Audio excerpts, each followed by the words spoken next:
Hey everybody, welcome back to the Watchung Booksellers podcast, where we bring you conversations from our bookstore's rich community of book professionals who talk about different aspects of the book world. If you're new to our podcast, thanks for joining us. I'm Kathryn, and I'm here with Marnie. Hey Marnie. Hi. What you reading these days? I just got a copy of The Message by Ta-Nehisi Coates. It's his book. It's nonfiction. I'm really looking forward to reading it.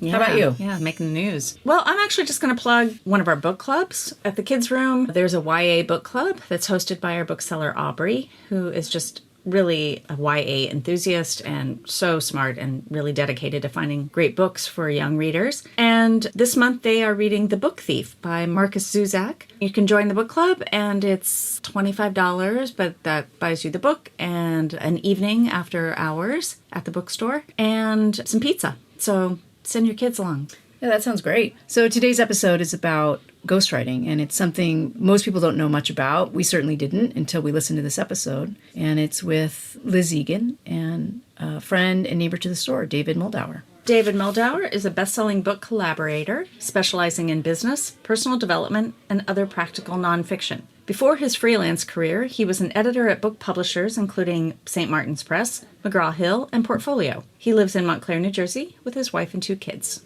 And with him is Elisabeth Egan, a writer at the New York Times Book Review and the author of A Window Opens. Liz is also a dedicated customer and one of our favorite podcast guests and an honorary bookseller at Watchung Booksellers. Enjoy the conversation, and we'll be back afterwards to fill you in on what's coming up in the store.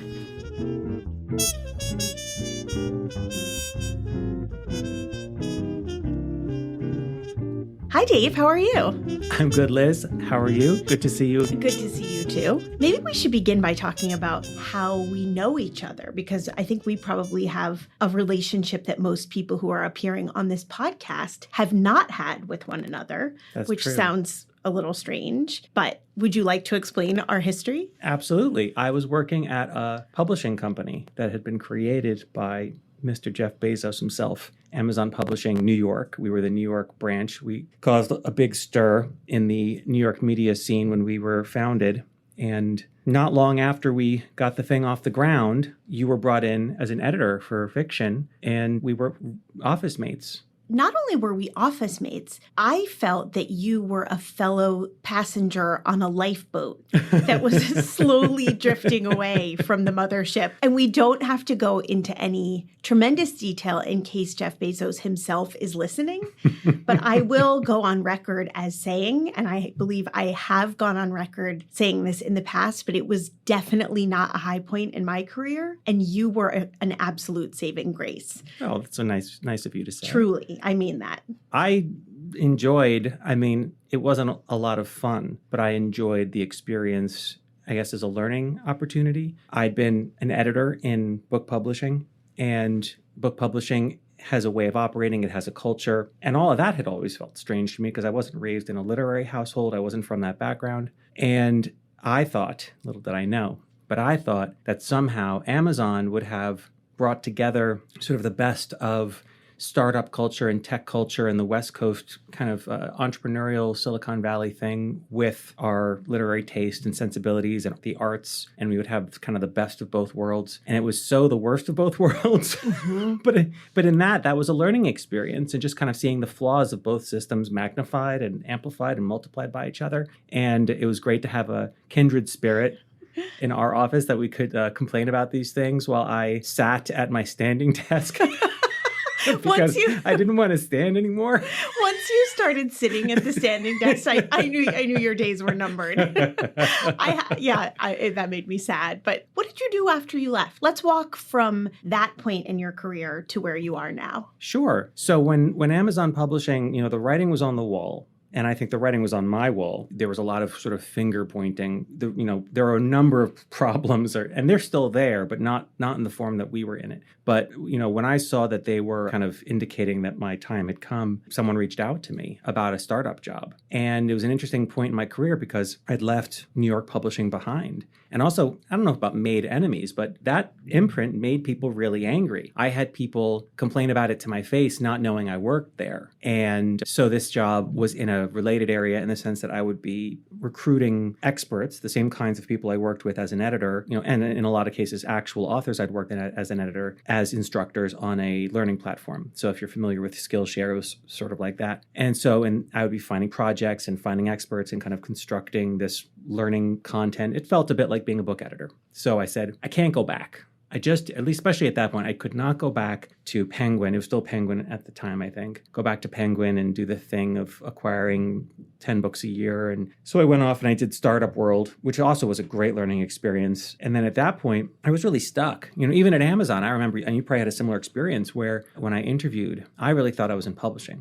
And when I interviewed, the person who interviewed me at Amazon, who was actually the Amazonian, she said she'd invented the Kindle. She'd been leading the team on Kindle. I was like, wow, that's a big deal. What do you do now? And she was in clothing. Yes. And it was like a shock to me. I was like, so let me get this straight. You're not really in books or book publishing. You're with Amazon, and then you just do whatever is just, whatever opportunity looks good to you. You had to be nimble. You had to be nimble, and you had to not have any attachment to the identity of being an editor or whatever. And I was kind of thinking well, what am I now? Now that I'm doing this tech stuff, this learning platform, I don't want to be a product manager. I'm a book guy. And if I go from here to the next job, am I just going to go work at Facebook or something? It just didn't make any sense to me. That wasn't my identity. And it was around that time that it was actually the first author that I'd read in my category as a consumer. So when I was a teenager, I was a very disorganized kid, and I got really into things like dummies guides and, how do I figure out these life skills? And Julie Morgenstern, who wrote this book, or Organizing from the Inside Out, I think. And I read that book, and I really, and that got me started on oh, wow, you can learn things from books.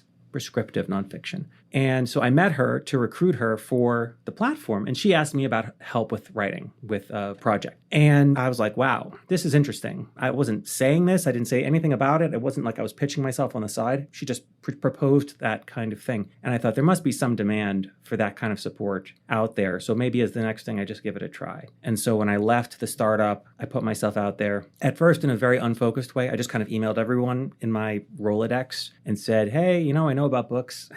It wasn't a great pitch. Wait, I know a lot about books. The fact that you just used the term everyone in my Rolodex in the same sentence as you're leaving a tech startup is an interesting Well, marriage. that's a sign. It was time for me to go. I think I actually became more analog in response to that experience and being around all those Seattle and San Francisco tech people. But I put that out there and got a few bites, helped with proposals, and very quickly figured out that was where the demand was for what I could do. No one wanted my help with marketing or any of the other things I could plausibly have helped with, but the proposal help, that there was demand for. And once I started having success and things started selling, there was a degree of a momentum. And here we are, more than 10 years later, and I've done a lot of stuff. And I've written books too. So it's been book proposals and books, for more than a decade now. So walk me through the process. I reach out to you through your website, where you promised to get back to me within 24 hours, which I find impressive. And as the Amazonians used to say, that surprised and delighted me when I saw that on your site. And I reach out to you and I say, I would like to write a business book or a book on another subject. Where do we go from there?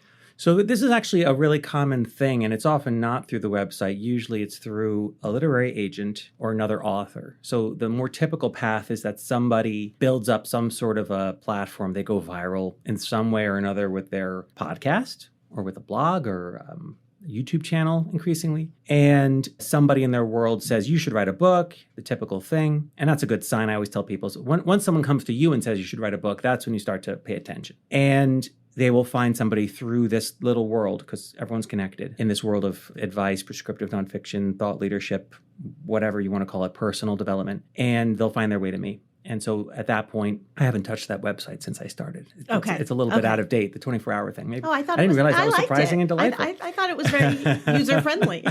Yeah, so they'll just come directly and say, so-and-so told me to talk to you, and they don't know anything. That's the typical situation is they've never done it before, and they have no idea how to go about turning all their stuff, all their material about whatever it is, entrepreneurship or habits or name your topic, healing from trauma, They have no idea how you go from that and having some sort of an audience to a proposal that you can then give to the agent. Because the agents, especially in this category, the few agents who do most of the larger deals in this category do not have the interest or bandwidth to work with you on, because it's months and months of effort. They don't want to help you figure it out. They want you to come to them with something that they can sell. They don't have time. Some of them do, but generally speaking, the ones who do a lot, they just don't want to. And so they'll send them to me or to someone like me to get that support, develop the proposal, and that'll be the process. And then hopefully the thing sells. For people who don't know, what does a proposal consist of? Sure. So I was an editor. Actually, I don't really know. So You've seen a few. I have, but it's been a while. Yeah. So I was an editor for a long time. So that's where my knowledge comes from. And what's interesting about it is I've read various books, and there are various, especially agents will do books or online courses of how to write a proposal. And, and also I've read older books from the heyday of publishing. There are all these kinds of rules. It includes this. It doesn't include that. In reality, there is no right book proposal. And when I was an editor, I got to see them. And you would see that, one agency would kind of have a format, but then another agency would do something completely different. And sometimes it would just be basically a letter, basically a couple of pages.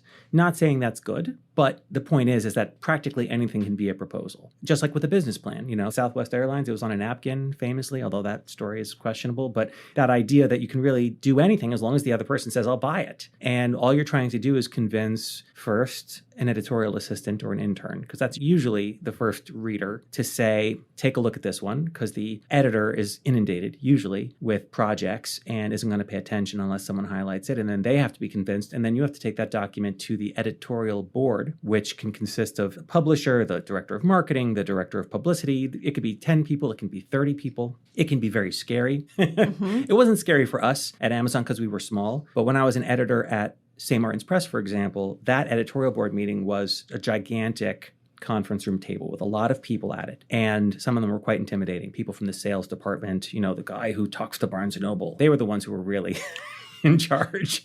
They're the ones with power. And you have to go up there, and the document, by the time you go up there as an editor, you're already convinced, right? Otherwise, you wouldn't be putting your neck on the line. The document has to give you ammunition. It's got to make the case for you. It's got to give you the language so that you can talk about the project in a way that gets people who are very, very skeptical excited about this project. My proposal has the typical components to answer your questions. So an overview, which is the summary, which is why you do it last. It's usually a few pages long, and it basically says, here's who I am, here's what the project is. That's super important because where the editor will usually read everything and do a lot of due diligence, the sales guy is going to just kind of page through the overview. So all the good stuff's got to be in there, all the choice little bits. Don't leave anything out. Make sure it's right up top. It's like, don't bury the lead. That's the lead. And then you're going to get into things like what I call the chapter overview, which is the outline, and which has to function in a certain way. And I can talk about any of these things in detail because I have to deal with them. And then it's a sample chapter commonly, because we want to see that you can execute. Because it's one thing to say, this chapter, after you read this chapter, you'll never wonder how to lose weight again. And it's like, that sounds great. I'd love to sell a book that had a chapter that tells me how to lose weight or make $1 million in my business or whatever. Can I see the chapter? Can I see a chapter from this amazing book? Because I've had that experience many times when I didn't get a sample chapter and I decided to roll the dice, and you get the actual thing they promised and it's just fluff. So the sample chapter, you can prove that there's at least meat on the bone on that particular part of the book, and about the author. Who are you? Why are you such a big deal? What's your plan to market and promote the book? Those are kind of the primary components. There are occasionally other ones, depending on who the author is. But as long as you tell me who you are, who you're writing the book for, what you're going to be doing for them, the value of the project. And also, I should add, I'm doing nonfiction, and I'm doing prescriptive nonfiction, meaning it's like advice. And, in fiction, it's a different story. For one thing, you usually get the whole manuscript, almost always, right? You definitely. So as a writer, it's a little easier because you can just make it up. It doesn't have to be factual. But you do have to write the whole thing 9 times out of 10 in order to sell it. Yeah, absolutely. And I made the mistake once. I normally didn't do this, but there was one time when someone asked me to read. As an editor, you ask other editors to read when you're at a big editorial board meeting, so you have some verification. And I read a novel, but I didn't read the whole novel because I was a nonfiction guy. I was used to reading proposals. I wasn't built to do the whole read a novel at night, which fiction editors do all the time. And I thought it was great. And I came in, I was 100% give my thumbs up. And then that night I said, I'm going to finish this so good, I'm going to finish it. And it went right off a cliff. in the final, 30 pages or 50 pages, whatever chunk I didn't get to. And I remember thinking, oh my God, if this had been my book and I'd been so sloppy as to acquire this thing, I don't know what I would have done. It's like watching Lost, except, it didn't stick the landing. So, and maybe it was fixable. It really taught me a lesson that a fiction editor's job is very different. Very different. It has to kind of come together. With nonfiction, you can always work with it. You can always do something. You know what I mean? Like most of these problems have been solved. We know how to start a business or lose weight or whatever, build habits, and you can fix it later. It might not be great, but it's not like there would just be nothing there. It's not like you just get to the end and be like, oh, there's no resolution on this plot. So I learned that lesson pretty early. The hard way. Yeah. To what extent do you personally need to connect with or care about or even believe in the material that a prospective client is bringing to you? I'm a little bit cynical. I do know that about you. I feel like we bonded over being a little bit cynical. Definitely. It's hard not to be a little bit cynical in the publishing world. It's easy to also be quite starry-eyed and love books and reading and paper and the smell of it and, that whole thing. But there is another side where you think, why are there so many books? 100%. And also when you meet the authors or you find out the story behind a book and you become disillusioned when, some book, and I'm not going to start throwing people under the bus, but when some book that's a famous, inspirational, I met this old mentor of mine and on a day of the week, and you find out it was all just a cynical fiction. Right. That everyone knows was a cynical fiction, just totally manufactured nonsense. You start to step back and then you realize, well, gosh, the person who acquired that book did well. Right. And I had the experience also of working at an imprint prior to Amazon where I was doing business books like this, but I was also doing politics that weren't my politics. And I thought that was really interesting too, and you get into that idea of this is a marketplace of ideas and we're just helping that person say what they believe. That's our job. It's not my job to editorialize that, put my opinion. I'm here to sort of transparently just make sure that they're able to communicate more effectively. And I took that as my job, as opposed to whether I agree with any of it. I'm in a position now as a ghostwriter where I can choose projects most of the time. And that's really lucky. The stuff that I work on, if the advice isn't useful, I'm not interested. It can be unoriginal because it's all unoriginal. If you read a book, just go back 10 years, read the books from then, you'll say, oh, it's the same things that all are revolutionary now. It's the same things. That doesn't bother me. But if it doesn't work, if the advice is faulty or if there's no advice there, it's just smoke and mirrors, that's just going to be exhausting. As long as I can turn it into something that someone would find useful, every new generation is going to discover its version of Stephen Covey or whoever, and they deserve to get it in their words by someone that they can relate to, because otherwise it would just be everyone reading How to Make Friends and Influence People over and over and over again, which is fine. It has the same stuff in it, but it's a little old-fashioned. What does the author provide to you? So if it's a subject that's not your area of expertise, are you actually doing the research, or are they giving you studies, giving you ideas for quizzes to include? Are they giving you a crash course in their area of expertise? My advantage is that I'm very focused on this area of prescriptive nonfiction. It almost never happens that anybody says anything to me about human behavior or psychology or motivation or anything related to it that I haven't heard before. So if they don't have studies or don't have examples, I can pull them from somewhere. What I'm really getting when I talk to a client is their perspective on it, their tone, or their voice, whatever you want to call it, because there are many, many different books that will tell you how to achieve a goal, but there are so many, the advice might be the same, but there are so many different ways of talking about it, whether there's an emphasis on the spiritual, whether there's an emphasis on the psychological, the neurological. And so it's not a question of what we're trying to convince the reader to try, but how we're going to convince them, what kind of evidence we're going to use. Some authors, they'll only talk about a study. And of course, studies have been, most of these studies are not great in the social sciences, at best, not great. But that still gives it that patina of academic. But others will just throw out some Stoics, they'll throw out some philosophers, and that'll be their evidence. I can't tell what kind of person you are until I talk to you about it. And then you very quickly get a sense of kind of the vibe. How do you adopt their voice? Like, how do your proposals not all sound like David Moldawer of Montclair, New Jersey? And by the way, why does it say on your website that you live outside of New York City? You live in New Jersey. That's a topic for another day. Some could say that. And maybe Just own it. Just own it. I don't know if I'm Exit gonna own it. 151. It's I'm not okay. gonna, sometimes in some places it does say, but especially internationally and with other Yes, people, no. they do attach strange Of course meaning they to do. it. Of you course know? they do. I'm only teasing. Yeah. Tell me how Sorry, you, New Jersey. because you do have a strong voice as a writer. How do you reshape your voice to become someone else's? It's a good question. It's an ear thing, but with a book proposal. Are you a musician? I played the clarinet in high school. But do you think that feeds in at all? No. Okay. No. It's reading. It's Okay. being a heavy reader. Yeah.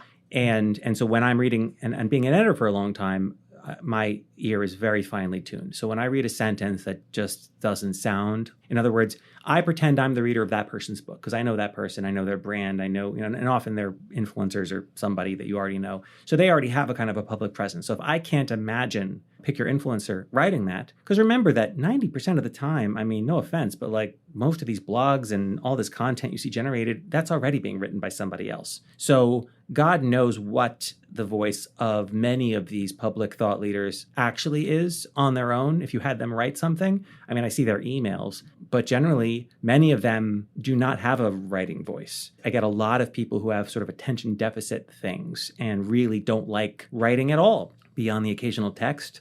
Several times I've had people communicate with video to me, meaning there's a tool called Loom where you basically record yourself talking into the camera and then send that as a message, or people will do like a voice text. Like these are people who don't like to write. They're hiring a writer. Right. So there is no voice in that sense when you talk about how you construct a paragraph. They haven't constructed a paragraph since high school in some cases. So they already have a manufactured voice. It's really more about not doing something that is distinctively mine. It's more of an absence of style. Because really what we're there to do is say, here's what I think you should do. Do this. Did you know that? And then some study, then some example. So it's a transparency of language as opposed to a style. I don't know why I'm thinking about a personal shopper. Like I've always wanted to do that thing where you go stand in a dressing room and people just outfit you.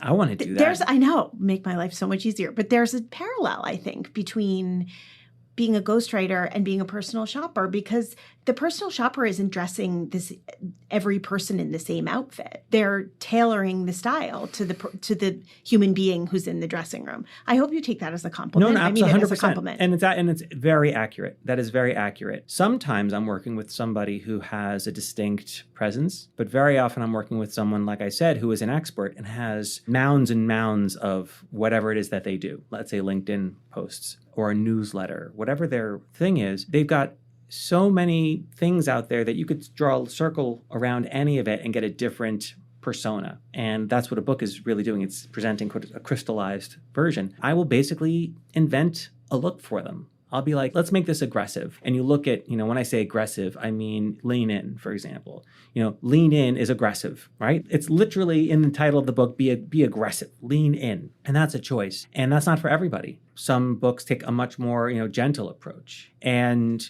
you have to make a choice. You have to make a decision because, what they say about books, especially these kinds of books, is, you could be talking about this book for 10 years. If the book is successful, it could be more than 10 years. There still is sort of the 4-hour brand, 4-hour work week. And that was a title that was picked out of Google AdWords. It wasn't even important to him, and certainly not a person who's ever worked 4 hours in his life. It's more like 400 hours in a week. And so you have to really, really play the tape forward and think about, do I want to be, this at every conference, every speech, when I go to companies, because they do consulting, they do speaking, they do training, this could potentially end up being your brand. And so is this something you feel comfortable with? It's not always going to be stuck on you like that, but I've seen it happen over and over again. So I will present like a personal shopper. I'll say, okay, let's go with this. You can be this person, and you're going to be kind of aggressive, or you're going to be the whisperer. You're going to be the CEO whisperer, and you're going to be the one, and it's a persona. And maybe I say it because I see it in them, but sometimes I'm kind of manufacturing it because I think it'll be appealing to editors, because I put myself in the seat that we used to be in and be like, who would I want if they walked in the door and I saw their background on the resume there and they worked here and they have this audience, like who would I most want them to be? Who would delight me if they walked in the door, wearing a cowboy hat, like, How much are you playing the tape forward for yourself as a writer? If all goes according to plan, the agent accepts the proposal goes out to editors. it is sold as a book. And then are you the person, I'm assuming if they've had a good experience with you, they want you to write the book. Do you play it forward? Like, do you want to write the book, or do you really just want to do the proposal? I want to write the book if I think the book will achieve a certain level of success and if the bandwidth works out. So I do a lot of proposals, and then they sell at an unpredictable pace and they take different amounts of time. So when that particular proposal, I just had a proposal sell, it was great, went for a 7-figure advance. It's something that I would normally have liked to work on, but I'm in the middle of the last 7-figure advance book. And so that's going to have to go to one of my colleagues, unfortunately. But that would be the kind. That's like, because I know the publisher is heavily invested. If they put that kind of advance toward it, I know that it has the potential to be a breakout hit that then becomes inside the industry associated with my work. And then, of course, obviously the chemistry with the author, because sometimes it's a very easy collaborative process. Sometimes it's a bit of a grind. And I'd like to say I only go with the ones that are an easy process. I don't always. Sometimes it's just too appealing, like the potential of success. Because as an editor, I would have wanted to acquire it. And my thinking was the same. I acquired books not necessarily because I liked the author, but because I thought the book had a chance of really doing well. But to write the book is a much bigger commitment than editing the book. So you really have to be willing to walk in that person's shoes, to belabor the fashion analogy. I mean, that's a lot of time. It's a lot of time, and it's also the feeling of it, the feeling of the collaboration. And I'm on my 7th or 8th book, and dozens of proposals, dozens and dozens, and also edits and things like that. But on the books, I've really gotten better and better at figuring out what I like about certain collaborations and what I really don't like about certain collaborations. And when you sit with a project for a year or more, having that feeling all the time, like there's always going to be some level of anxiety and what am I doing? Are we on track? But sometimes it's more intense. And obviously the author's personality is a huge part of that. Whether they are supportive, this is great. Even if they're a pain, no offense, you know who I'm talking about. Even if they're a pain, if it's got that sort of feeling of joyful collaboration where it's like, yes, this sucks, but we're in it together, I can handle that. When it becomes more antagonistic, why isn't this working? I guess I would say that when there's a lack of trust, like, didn't I just sell your book for $1 million? Like, maybe just relax. But when it becomes antagonistic in that sense, creativity requires a lot of trust. And you have to be free to go down certain pathways and to say, let's try this. What do you think of this iteration? And when someone says like, well, I don't like that, we can't go anywhere from there. No. What about it? What do you need to change? What do you want to add? And unfortunately, some people just don't know how to be creative. They might be brilliant at their area of expertise, but you're working with other people who disagree with you and you have to make something together. And if you've never done that before, if you've always been a kind of a solo operator, you don't have that muscle. And hopefully we can build it. Right. But some of the people you're dealing with, I know you probably can't name names, but they're titans of industry. They are the loudest voice in every room they're in, and they're probably not accustomed to the level of collaboration. And let's face it, humility that it takes to have somebody, from where I'm sitting, it would be so great to have somebody else write your book for you or write your proposal for you. But I'm sure, it requires some dropping of the reins and saying, I trust you. My name is going to be on the cover of this book, which is a subject I want to get into, how you're credited usually, how you prefer to be credited. The funny thing is it's unpredictable because I have had billionaire clients. I have had clients who are in my economic stratum, and you really never know who's going to have an ego problem or a humility problem or whatever you want to call it. And it's really a trust thing. And I find that, I'm bluntly honest. I don't want it. I know that about you. But I don't want it. When they come to me and we have that initial conversation, I'm not in sales mode. I'm in editor mode. I take the exact same approach that I would as an editor, where as an editor, you're trying to disprove the thesis. As I tell them, when it comes to a proposal, what the editor sees as an email from an agent, and it says basically everything you need to know right in the first paragraph. It says, so-and-so who has this many followers has a book on X. And that's the thesis. Because if it is that you want that. That sounds amazing. I'll give you all the money in the world. And then second paragraph, third paragraph, as you keep going, that number goes down because it either holds to that promise. In most cases, it doesn't. It's like, well, I wish it was that, but the outline doesn't reflect that. Or I wish it was that, but the writing is not up to.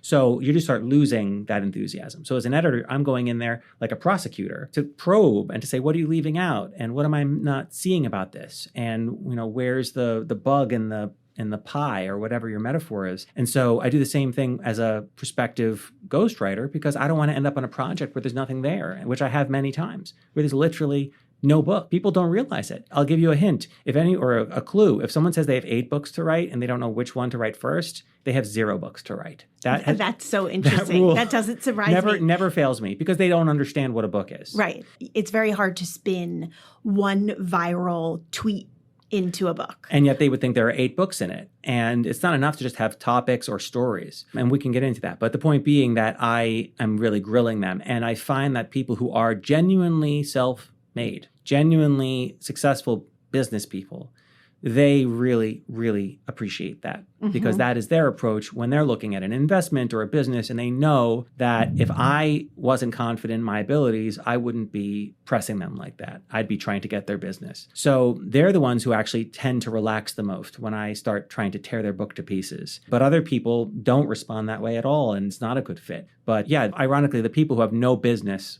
having a lack of humility. They're the ones. Tell me about, I feel like even in the years since we shared an office, the whole idea of what a sturdy platform is has really changed. I think we've hit peak social media. It used to be that if you had a certain number of followers on whatever platform, that could get you at least through the door for a certain conversation with a publisher.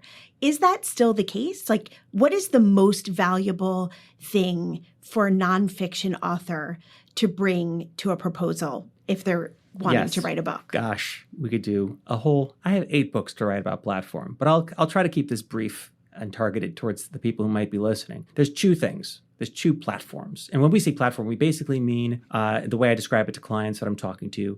Let's say you had this brilliant insight, like Tim Ferriss at the end of his podcast used to say, if you had a billboard you could put up and everyone could see, what would be on the billboard. So let's say you had this great insight or a life-changing experience and you write an essay, you write a blog post. How many people could you get to look at this thing for free right now, today? What buttons could you press, right? So that makes it very concrete because you start thinking, okay, if I really was going to pull in all the chips, so this is not just a blog post, right?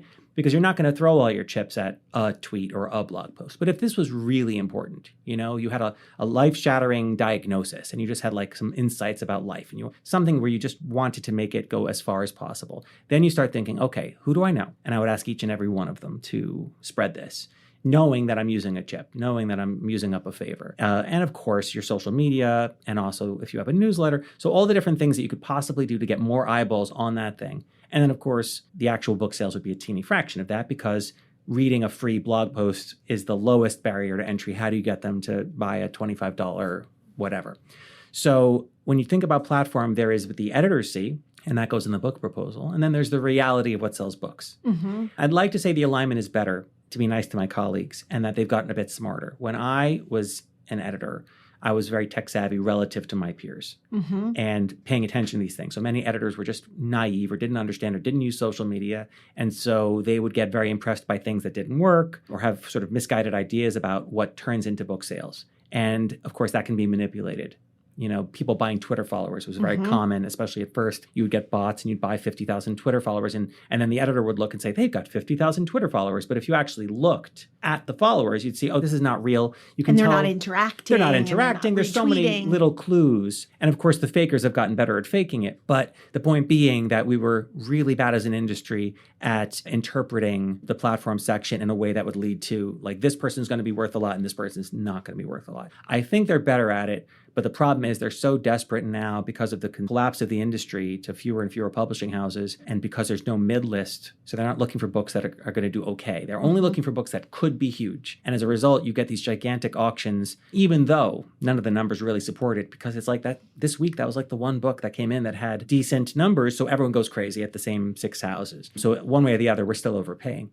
But the other thing is what actually sells books. So if you're going to talk about what goes in the proposal, you put everything and you prioritize it by people who are actively invested in you. So a newsletter or a Substack is going to be worth more than a Facebook follower, That's just logic. And you're going to put everything in there because it creates, and including your followers on X or whatever other metrics, because things like numbers are convincing and they give you an air of authority, but it's a lot more presentational than based on any strategy in terms of actual, like, how did that book become a success? That's a totally different question. And I know a lot of the people in that world, and they're not worried about what looks good. They're worried about what actually translates into book sales. And it's an arcane art that is constantly changing. And anyone who isn't actively involved in it, who pretends to know about it, I'm very skeptical because every time I talk to the real operators in June of whatever, and they say, it's this, this, and this. And you have to put videos on this platform, and then you have to repost them to this platform at 3 a.m. If I talk to them in September of the same year, oh, no one does that anymore.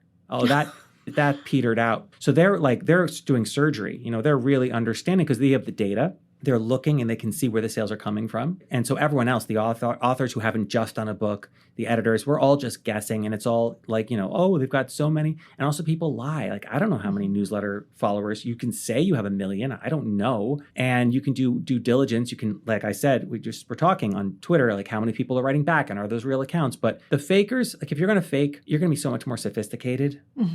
It's like The Big Short or whatever, where you see like the SEC people and they're just like totally out of their league. You're not going to spot the ones who are really going to an effort to fool you. But in terms of what actually gets books to move, if you're at this level that you're getting big advances and you're a thought leader and you're trying to build your business around it, you're going to pull every trick in the book. And you're also going to buy a lot of your own copies in a lot of cases and artificially get your way onto the New York Times bestseller list. Or with a dagger. You'll have the dagger. Sometimes, unless they don't catch you. They usually. You never know, right? How do you know? How do you know if they catch you or not? They try. Yeah. But we had at Amazon, one of the things I thought Amazon would bring to the table would be data. And I'd be like, well, you guys can see but number one, no. And number two, if you push them, they'd say, well, learn MySQL database programming and then you can pull it. And I'm like, are you kidding me? I'm an editor. I want you to send me a data person, but that's not their approach.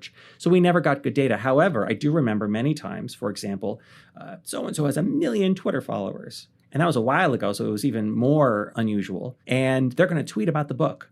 And then you'd sit there and look at the actual Amazon sales. And we weren't in stores. Like any sale would have been Amazon and nothing. And that's a wake-up call when you see 1 million Twitter followers, supposedly. Right. And then you start to realize smoke and mirrors. I mean, early on with Twitter, I would follow someone, a celebrity. I won't name names, although I have a very particular influencer in mind. And my whole Twitter feed became that person. This was before they really got algorithmic. And immediately I was like, something smells here. Because a second ago, I had this great feed of like all these authors and editors and people I knew, which made Twitter so exciting in the early days. Right. And now my whole feed is this person because they're just posting like every 15 minutes. And I was like, okay, nobody would continue this way. No one who's actually using Twitter would stay following this person. So all those 1 million followers are nonsense. I don't know what the nonsense is. I don't know if it's just people who signed up for Twitter and just don't check it and just follow people but don't read it. But there's no actual users behind those accounts. Right, because you would just be inundated with one person. Right. And so that was a wake-up call that some of these things are totally phony, and people measure it. People in my world measure the impact on book sales, and they'll say, okay, 1 Facebook follower is worth, and get those equations. And, you start to realize the real acid test, if they're sitting with you, if they're choosing to sit with you in one form or another, that's power. Now they're paying attention for the book. If you're just part of a feed, and you're just kind of there and they just clicked on you for some reason or because you did a marketing campaign, worth very little. But if they're signed up to your newsletter and they're inviting you into their inbox, or if they're watching your YouTube videos, or if they're listening to your podcast, you have an audience member. And then you just have to make something that they want to read. Yeah. And that means something. That has weight behind it. Yeah. I have one more question for you, Dave, and then I want to hear what you're reading right now, just for fun, having nothing to do with the work world, although I know it's very hard to disentangle the two.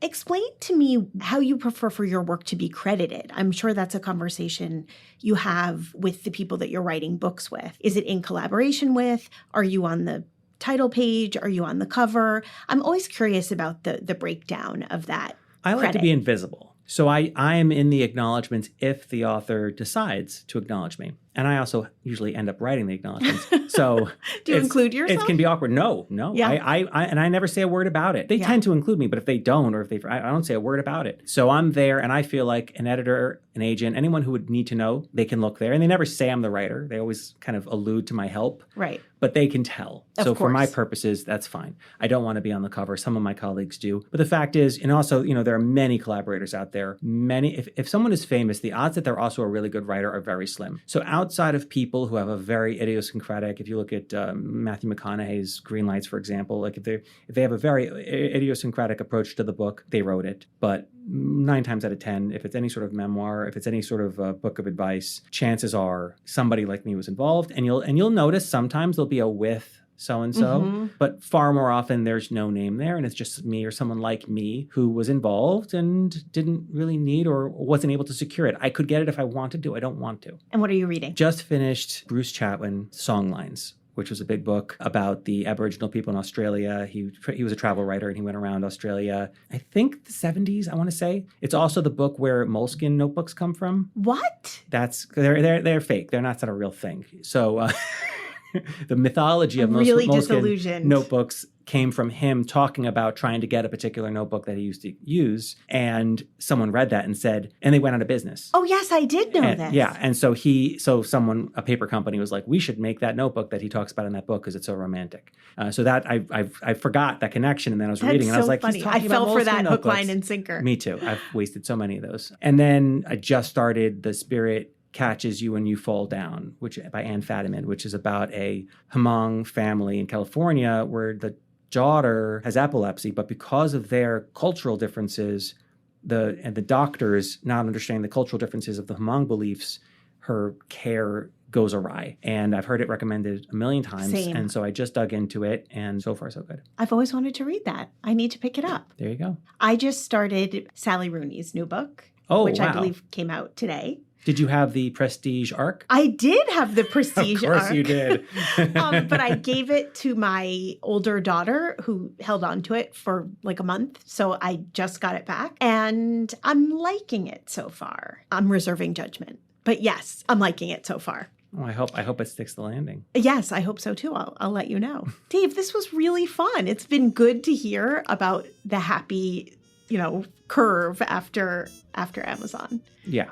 For both of us. We both survived. Yes. And we both learned a lot. I will say, I didn't say this, but I still carry some of those lessons into my work life now in the best way. Just wasn't a good fit for me at the moment. Yeah, I think if it's a good fit, you probably should see a psychiatrist. And I also think it's kind of, there's a certain irony to the fact that here we are doing a podcast for an independent bookstore and we met at Amazon and we lived to tell the tale. We're fighting the good I would fight. much rather be here affiliated with Watchung Books. So, Me too. Thank you, Dave. My pleasure. Thank you, David and Liz. Listeners, you can find all the books they talked about in our show notes and at watchungbooksellers.com. Got a lot of events in October. Here are a few coming up. Tonight, Tuesday, October 15th, high schoolers and their caregivers will want to come out for a college essay writing workshop with Eric Tipler, author of Writing Yourself In. And Thursday, October 17th, Susan Mulcahy shares the dirt on the New York Post in Paper of Wreckage. On Sunday, October 20th, we're really excited to partner with the Montclair Film Festival for an event with Ina Garten and Stephen Colbert. They're going to be discussing Ina's new memoir, Be Ready When the Luck Happens, and tickets are on sale now. We got something for everyone this fall, so please check out all of our events in our newsletter, show notes, or at watchungbooksellers.com. The Watchung Booksellers podcast is produced by Kathryn Counsell and Marnie Jessup and is recorded at Silverstream Studio in Montclair, New Jersey. The show is edited by Kathryn Counsell and Brie Testa. Special thanks to Timmy Kaleni and Derek Mathias. Original music is composed and performed by Violet Mujica. Art and design and social media by Evelyn Moulton. Research and show notes by Caroline Shurtleff. Thank you to the staff at Watchung Booksellers and the Kids Room for all their hard work and love of books. And thank you for listening. If you enjoy the show, please like, follow, and share it. You can follow us on social media at Watchung Booksellers. And if you have any questions or ideas, you can reach us at wbpodcast@watchungbooksellers.com. We'll see you next time. Until then, for the love of books, keep reading.